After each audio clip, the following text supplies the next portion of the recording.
Alrighty, it is January 10th, 2020.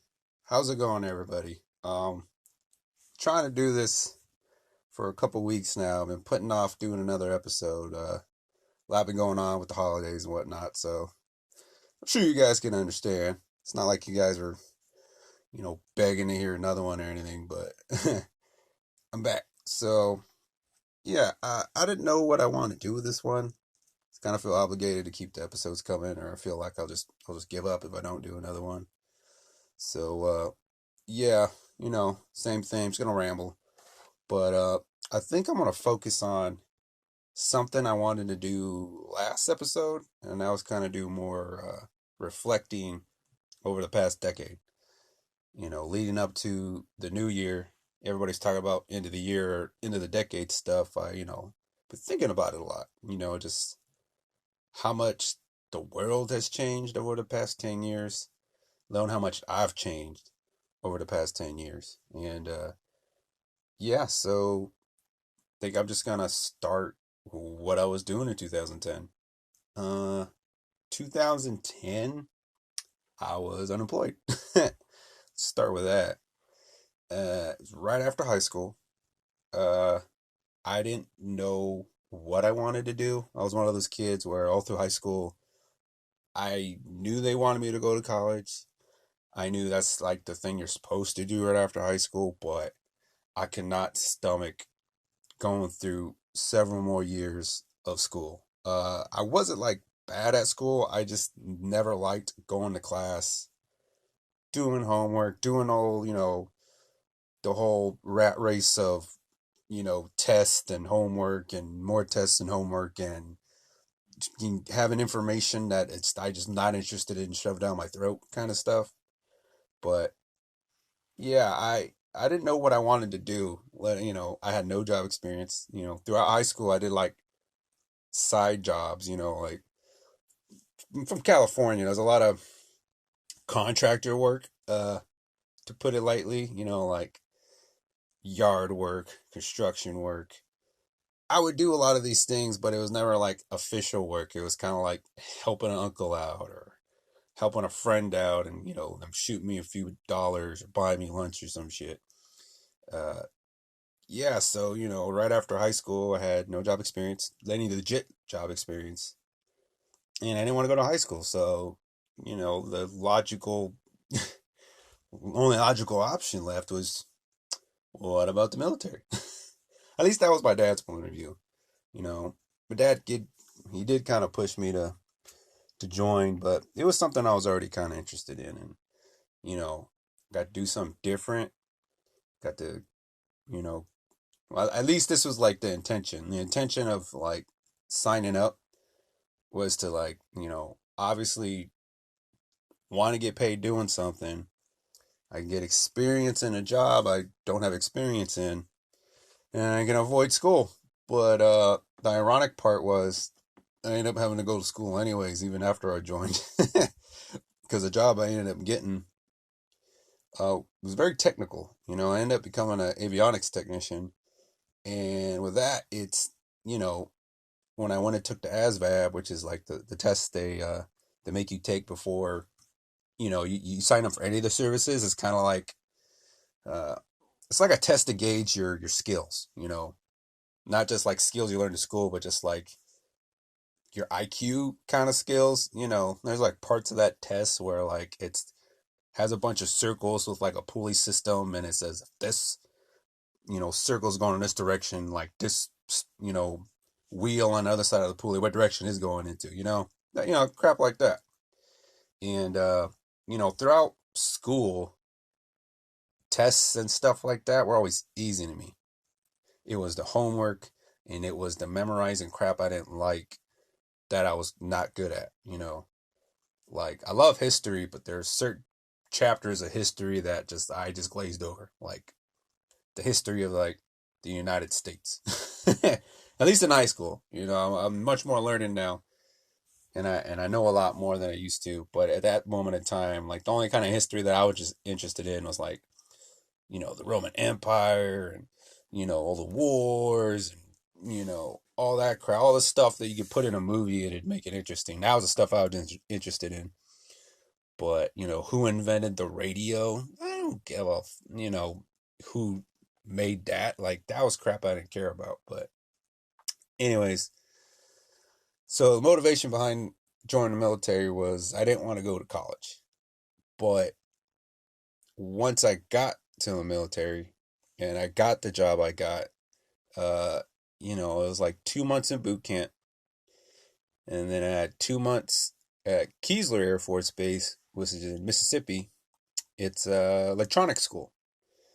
Um, it was like college mixed with boot camp. So it was actually worse than college, but in hindsight, it was quick. They kind of like it. I was having to be force fed info I didn't want to memorize, but at the very least, I didn't have any homework because all of the crap I just memorized all of it. Uh, you know, I remember having to wake up like okay, like if anybody's been in the military, they know the whole boot camp story. But for you people that don't really kind of, you've only seen the movies. Like I would say, the movies definitely make it funnier than it really is. Don't like there's funny stuff that happens, but a lot of times you're like you're too tired or scared to laugh in that moment. It's more of like you look back at it, it was funny, but while it was happening, you're like scared shitless, or you just stressed the fuck out. But yeah. So when I got to Keesler, I had got out of boot camp. That's the worst part. That's the part where like screaming in your face. You're only given like 30 seconds to eat your food at every meal. Like no, you got to share showers. You got to sleep in the same room as like 50 other dudes. Like once you get past that part, at least in the Air Force, I know in the Army and the Marines and even the Navy, they keep sharing rooms and stuff like that. But you know, Air Force has some privileges. You hear it from many of the branches. They always like to pick on the Air Force because they say they kind of like we have it easy compared to the rest of them. I would say I'm not gonna argue that.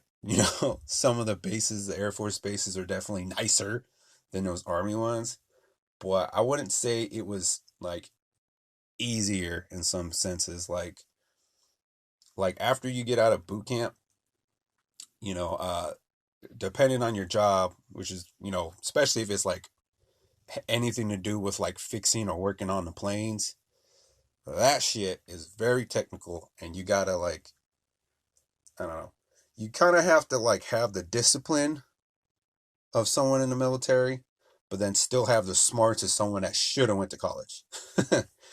And yeah, I remember like waking up at like 3:30 in the morning, working out for an hour, running upstairs to get changed. Still got to march, like while you're in training, you still march like you do in boot camp. But the only difference is like you're not getting screamed at. You kind of already know what to do. Just you're doing it with a backpack on. Y'all march to class, get to class, and the way they did the classes I was in, I was only at Keesler for 2 months, but every single week there's a lesson. So there was like the first week is kind of like um like orientation stuff. Like they introduce you to the base. This is your chow hall. This is your classes. This is how the structure is gonna work, right? So it was like 7 weeks of classes. So it's like seven less like chapters you had to go through. They told us it was 7 weeks, but they said it was like 2 semesters of a college material in that 7 weeks that we had to go through. So, it was from like 6 in the morning was when class started.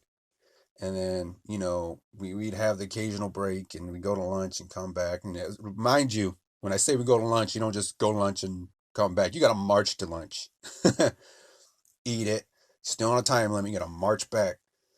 And of course, if you mess up, yeah, they're gonna yell at you then, but like they're not looking for you to mess up like they do in boot camp. So you still get yelled at and stuff. It just kind of toned down a little bit because they don't expect you to be making stupid mistakes. It's kind of like you've learned all of the basic military stuff. Like you've learned like the ranks, you know how to talk to certain people, you know who the officers are, you know what not to do. Now you're just learning more of the technical aspect of your job. And, you know, like Monday, you're just going through the lessons. Tuesday, Wednesday, Thursday, Friday was always the test. And we took the test. If you passed, then yeah, congratulations. You move on to the next week.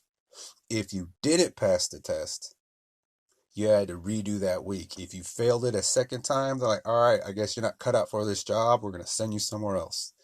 And that was always the most nerve-wracking part because it's like, all right, you went through boot camp, you think you've gone through the hardest part. Now that you're on the technical side, it's like, all right, put up or shut up. If you're not smart enough for this job, guess what? They're going to send you to the kitchen, or they're going to send you to, you know, guard duty, or you're going to be driving buses. You're going to be doing some shit job. And it's like, that is when like reality hits you that like, okay, like the fun part, you know, believe it or not, boot camp's stressful, but it's the fun part. You know, that's the part that like people always remember. Like any veteran will tell you, they always have funny stories about boot camp. Obviously, there was some hard stuff, but like that was the part that was fun because it was like your introduction into the military. But with this part of the training, it was more stressful in that if you fail this part, you're not getting kicked out of the military, but you're not going to be end up in a good job either. You'll stay in the military. You just be doing some shitty job, you know, like cooking everybody's meal or scrubbing the floors or something, you know, it just depends. So, you know, never failed the test. Obviously, I made it through, but it was just nerve wracking. Like every freaking, you know, you start off with one class, and by the end of the 7 weeks, statistically, there's always several guys that get jumped. Like the herd gets thinned out, and that just added another layer of stress. But you know, it was only 2 months. You know, like in it, you had 2 months of boot camp, 2 months of that. So once I was done, and I had a basic understanding of electronic principles, like they shove so much, you know, info down your throat, and you got to regurgitate it in these tests. You know, they're constantly calling you out on it, making sure you memorize the stuff. You know, once you get past that part, you know, you feel like, oh, cool, I got past boot camp, got past this part. What's next, right? Well, Keesler Air Force Base, the one I was at, is one of the nicer bases. It's in Mississippi. It's on the coast of Mississippi, mind you. So, like, as you fly into the base to land, um, you know, it's a really pretty view. Like, it's nice. It's next to the coast. Like, uh, it's right next to Biloxi, Mississippi. For people unfamiliar, Biloxi's nice. I don't care what anybody says. Biloxi's fucking nice, and they got like casinos by the beach. They got like a mall. They got like, it's not a huge town, and obviously there's some parts of town that are kind of, you know, more on the ghetto side. But overall, it was a nice town, right? It's a military town. Uh, that was cool. The only thing that kind of sucked was like, you know, I joined I signed up when I was 19, when I was 18, but I didn't like actually go through training till I was like 19. They don't care. You're still an American. You're still on a U.S. soil. They won't let you drink until you're 21. So, you know, typical high schooler, I was drinking. So when I got to the military, doing all this adult stuff, it's kind of like almost took a step back. I was getting treated like a kid again because all my buddies that were old enough, you know, once they got permission to leave base, they were going to the casinos on the weekend. You know, I was there during the winter, and Mardi Gras happened in New Orleans, which is only a few hours away. And I was having friends going to Mardi Gras, and I was stuck in my room, like by myself, watching YouTube. Yeah, I remember that. Reminiscing and stuff. It's kind of crazy. But, yeah, it was still cool, though. But, you know, that base was actually hit by Katrina when Katrina hit. And you know some of it was damaged, so they had actually done a lot of rebuilding. I was there in 2000. I left into 2010 for boot camp, but by the time I was in Keesler, it was 2011, um around like the January February time. And By then, all the damages to the base from Katrina had been repaired. So there was like a newer section of the base. It was nicer because it got rebuilt and it was new. And all of the chow halls there were brand new. They were like winning awards for like best chow halls in the Air Force, which by extension means best chow halls in the entire military because, Air Force is kind of known for having the best chow halls. We had the best food. Go to Army chow halls, it's like slop and shit. And, you know, all the other branches wanted to come to our chow halls because they know we had the best food. And I don't blame them because when I got there, it was legit. You walk into the chow hall, you're thinking it's like just you get a tray and they just give you the food and you don't get to pick. Nah, it was like better than any restaurant I can think of. Like you go in there, like the food is cooked fresh. It's always something different. They had one line, they had like the dinner line. Then you had another line where it was like a stove and the guy would cook fresh burgers for you on the spot. And if it was breakfast, they were cooking omelets and shit. And then they had all the fountain drinks. And it was just like thinking about it right now, it's making my water like, like my water, my mouth's all watering and shit thinking about it. But yeah, it was funny because having that at the beginning of like my military career set the bar really high because the base I went to after that was not even nearly as nice. Um, when you go to boot camp in the Air Force, everybody in the Air Force goes to the same base for boot camp, which is Lackland Air Force Base. That's in San Antonio, Texas. That whole experience was cool. I only got to go off base twice the whole time I was in San Antonio, and they were both at the end. After you graduate, you get to go off base with your family for a couple days, and you know they go back home. Then I go to the other bases and complete my training. But when I was in Mississippi, I had to go off base a few times. I just couldn't drink and I couldn't, do anything fun outside. I just like going to the mall, which is, and have no money to buy anything. I was just walking around there, just trying to get out of base.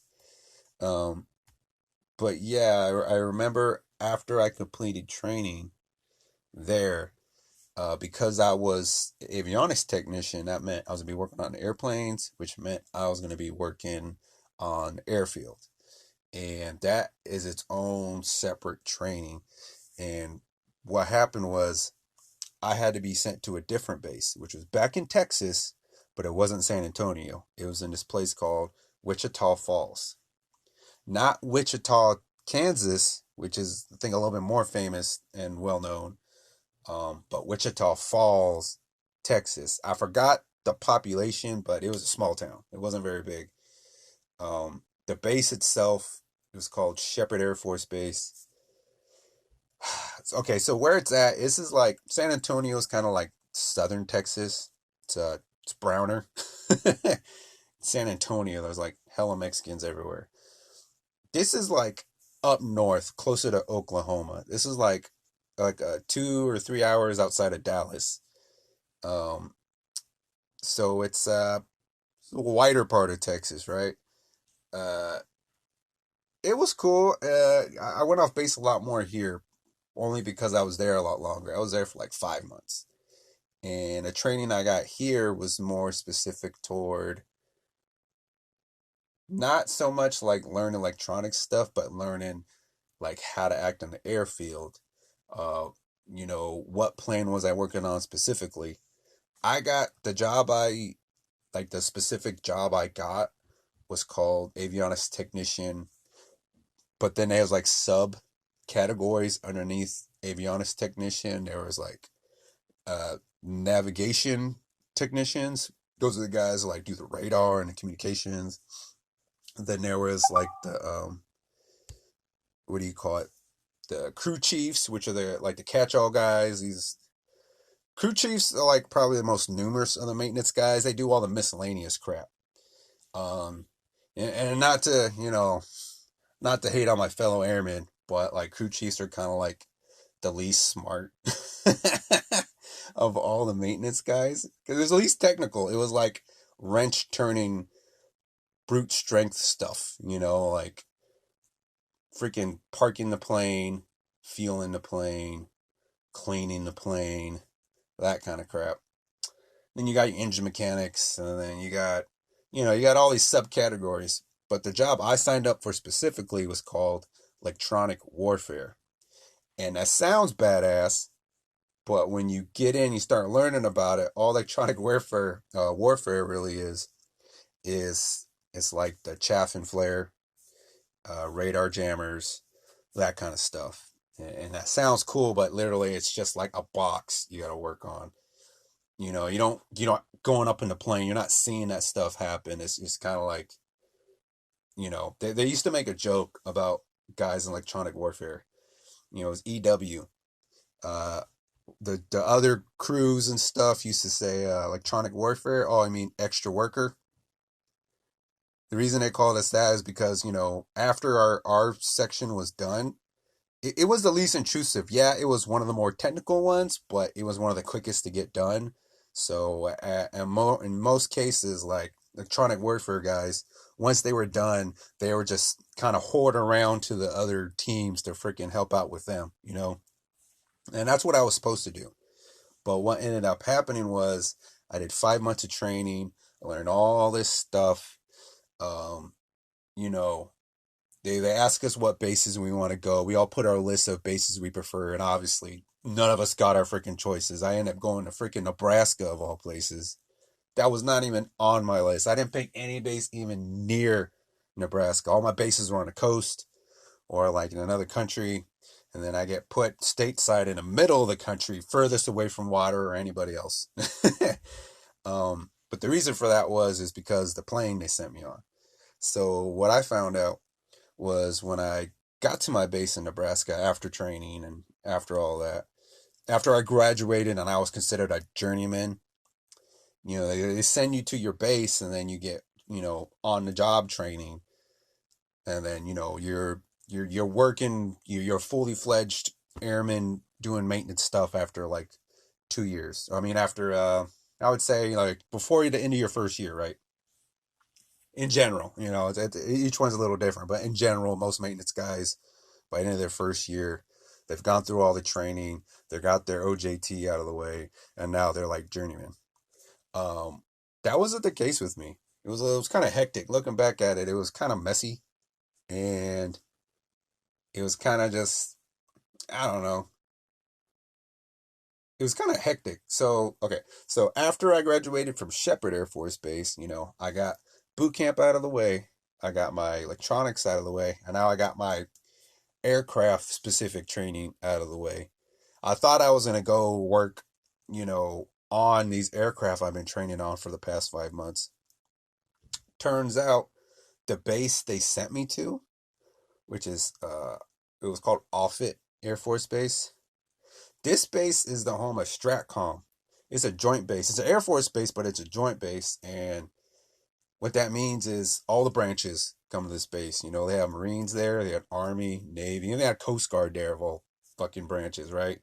But the reason for that, it was just kind of like a head operations. It makes sense. When you look at a map, Nebraska's smack dab in the middle of the country. After 9/11, after the Pentagon got hit, and the White House and all that, well, the White House get hit, but you know what I meant. Like it wasn't safe for the president or whatever. Their very next choice was Offutt because it was in the middle of the country. Just location wise, that was one of the reasons why they chose it, but also because it had some of the most security of any of the bases. It's a big base, and they plan all their big long term military operations there, and most of the people on the base needed a top secret. It was just a really important base, right? But to fucking Nebraska, of all fucking places, and it was just like, on paper it sounded cool, but when you get there, it's like, I'm in fucking Nebraska. Granted, I was right next to Omaha, so I was glad Omaha's the biggest city in Nebraska, but it's right next to Bellevue, Nebraska, which is the third biggest city in Nebraska. And Lincoln, Nebraska, where the Cornhuskers are from, if you're into college football, that's about like, I don't know, like 40 minutes away from there. Those are the three biggest cities in Nebraska. Just to give you a hint, I'm from California. The town I live in is about 80,000 people, and it's one of the smaller towns in California. I'm not that far from the Bay Area. All the towns there range from like 100,000 all the way up to like half a million. No, not half a million. Yeah, half a million. Like Oakland and shit, that's like close to half a million. Um, those are like the average towns over here in California. In Nebraska, it's like Bellevue's the third biggest. There's only like 50,000 people in that town. Actually, no, I take that back. That was they had less than that. Lincoln had like 60 or 70,000 people at the time. And that was the second biggest city in Nebraska. So you can imagine Nebraska and Iowa, which is right next to it, like everything in that area, like the average town size was like 1,000 people, 2,000 people. It was just like I felt like I was out in the boonies. I felt like I didn't grow up in the city, but like my version of a city that like I live in a town. All right, that's what I consider this. This 80,000 size, yeah, 80,000 population size. I consider that a town. All right, but over in Nebraska, 80,000 like this size town would be huge over there. So it was just like crap. I'm in the middle, like there's nothing but flat land. That was another thing I don't like about Nebraska. Um, it was just flat. Yeah, they had their little rolling hills, but like when it snowed, it wasn't like plentiful of hills you can freaking go down. It was like I'm used to California where I have a freaking mountain range an hour or 2 hours away from where I live. I got a beach in the other direction, the same distance. And, I just, like, I didn't appreciate California until I went over there and lived in Nebraska. You know, now in California, like, I'm all over the place. Like, I drive to LA every once in a while. Freaking, I go to the beach every summer, go to the freaking mountains every winter and the summer too to go camping. Like, I just really appreciate it deeper now. But while I was in Nebraska, I was hating it just because, it was a new experience. I mean, nah, I guess I didn't hate it. Hate's a strong word. I didn't hate it, people. If you're in Nebraska, I'm sorry if I'm shitting on your state, but then my entire military experience when I wasn't in California, the people were hating on California. So I don't really care. I know it's a Midwest thing. Y'all like to hate on all the states that aren't yours. So you know, Nebraska and Iowa would talk shit about each other. Like I would meet a lot of locals, and I remember there's this one lady that I met, and I had mentioned something about Iowa, or I'm meeting someone from Iowa, and she was like, Iowa, oh, you mean idiots out walking around? Yeah, I was like, wow, that's a good one. You know, I met a bunch of people from Indiana. Um, I didn't go to Indiana, but like the shop I was in and the people are around, a lot of them were from Indiana. They're Hoosiers, right? Midwest. Are you from California? That's where all the faggots are from. Yeah, they would talk to me like that. That's the kind of shit they would say. I wouldn't get butthurt only because I knew that's like their sense of humor. They if they came over to California, I'm pretty sure they checked their tone, but they knew I was from California. They wanted to fuck with me. So, yeah, whatever. But while I was in Nebraska, man, that shit, that was crazy experience. Mainly because I was there for the rest of my career. The last 3 years I was there. I was expecting my OJT to be like 3-4 months. Nope, not this plane. The plane I ended up working on. I don't want to give too much info out. Mainly just because I'm not supposed to.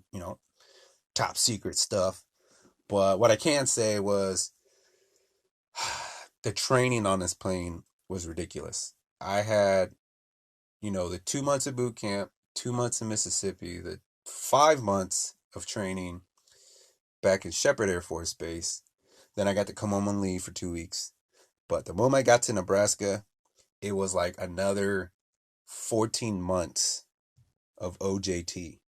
And when I mean OJT, meaning like I'd alternate between working out and doing all the bitch work, on the line, helping the guys that were doing the job. And like our version of OJT was I would just sit there and watch the guys work, and they'd have me, you know, do the part swaps, you know, shovel all the snow out of the way so we can get to the plane, crap like that. Um, and then we go to the classroom in between, and I'd actually still be in like a classroom environment. So, my main motivation for like avoiding college, I ended up having to do it anyway. So it's kind of ironic that I was still in a school setting the entire time and I was still getting tested and I was still having to do that. But in hindsight, I realized that it wasn't that I hated school, I hated what I was learning. And in the Air Force, I enjoyed it enough because, it was my livelihood, it was my job. I kind of needed to know it, so I paid attention. But, since then and, since the Air Force and all that, I have never stopped learning. I'm always learning. You can tell by the freaking channel name, like shit you didn't learn in school. There's plenty of shit I learned that wasn't in school, and it really was going through the experience of, you know, learning something in a non-classroom environment or an environment outside of a traditional public school that opened my eyes to, hey man, there's all kinds of ways to learn things. You don't always have to like, sit at a desk and take Cornell notes and, you know, at an hour at a time and go home and do a bunch of homework and that's how everything's learned. No, I mean, I learned so much without writing anything down. um, yeah, it was crazy. And I actually remember when I was getting close to the end of my OJT that I was with like a group of guys. It was funny. It was kind of like a competition between like I was assigned to trainer, right? And I showed up there with like I got there in the summer, right? So like I think yeah, I don't remember the exact date, but I'd gotten there in the summer with a batch of like 10 other guys, and there's three trainers, so it was like three of us to a trainer. And it was kind of a competition to see who could get trained the quickest. Me and my little subgroup, we got there last. We were like one of the last guys to show up. The other guys had gotten there like a month, 2 months before we did, but like we were all kind of training around the same time. I ended up being the first guy to finish, and on top of that, I tied for the best score on the final exam, right? Um, and I tied with the nerdiest, guy, like the guy we all expected to knock it out of the park. This white nerdy guy, and don't get me wrong, he was my friend, and I liked him, but he was the one that everybody expected to be the smartest.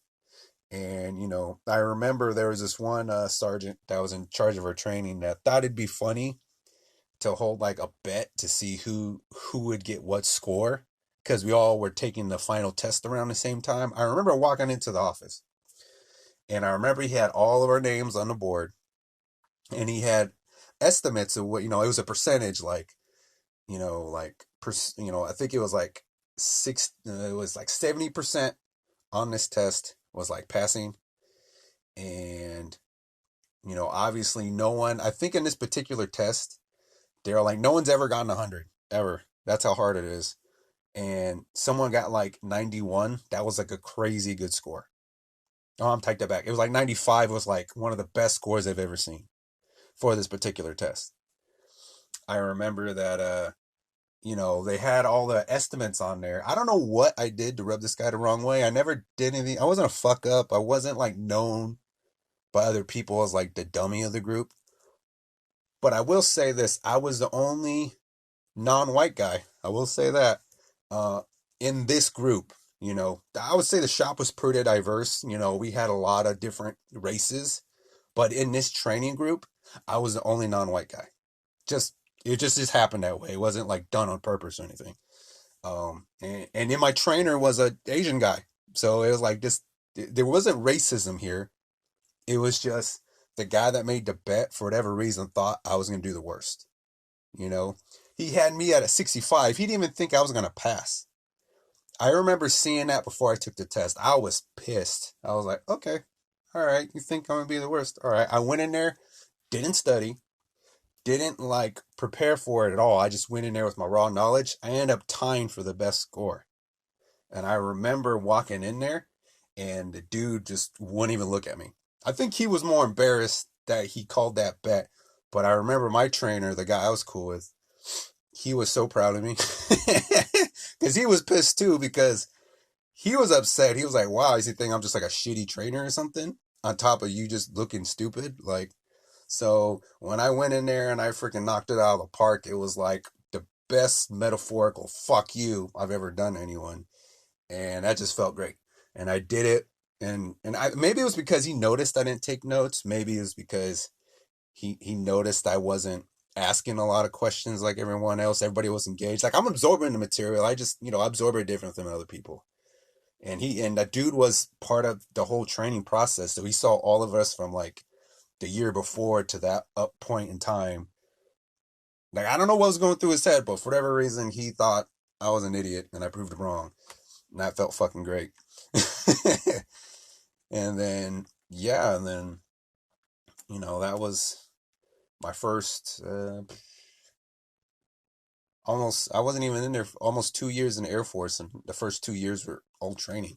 That's how much training I had to do. I only worked on the plane without any like supervision for like 2 years.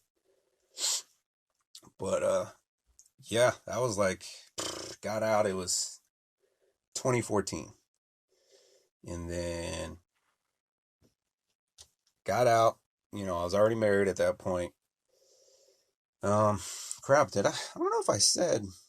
No, I don't think I have yet. Yeah, I got married a little bit after that, after training. Uh, I would say it was actually a few months after my training was done. I ended up getting married. And then a few months after that, I deployed. And then I'm trying to like, go back in my head and retrace all the things I'd done up to that point. But, after I got out, I decided I didn't want to keep doing it. It was a great experience, and I got to, experience the Midwest, which, and I know I sound like I was bitching about it, but I really was grateful to experience it because, it makes me appreciate where I'm from a lot more. One thing I noticed when I went in to, what do you call it? When I went into the shop and, you're meeting people from all these different parts of the country and you're meeting all these people with all these different, slangs and dialects and cultures and opinions on things. It really made me realize that like people outside of like, you know, certain parts of the country, some people are really proud of where they're from, you know. And I don't know if it was just because they were coming into an environment where there's all these other cultures and they just felt like they needed to like represent, but like, you know, I think it was meeting all those damn Hoosiers that really made me sit back and be like, what am I proud about from where I'm from? You know? Being in the Midwest, they're constantly bagging on California for a number of things. Mainly, it was always politics, but it was just I kept asking if I did a bunch of drugs. They always asked me if I was like a surfer or if there's a bunch of gay people everywhere. Like all the stereotypes of California is just like, I mean, there's a lot of that stuff, but that's not like all California's about. Like, you know, I didn't have good quips, is what it was. They had all these funny jokes about how Californians are and this and that. I'm just like, I don't know anything about your state to talk shit about. I don't know shit about Nebraska. I didn't know anything about those people from Indiana. I didn't know anything about these people from the East Coast and Florida. I didn't know enough. Like in California, there's so many people here. We don't have to worry about the rest of the freaking country. It's like California is a country in and of itself. There's more people in LA than there is all of Canada. That's just LA. That's not even the rest of the freaking state.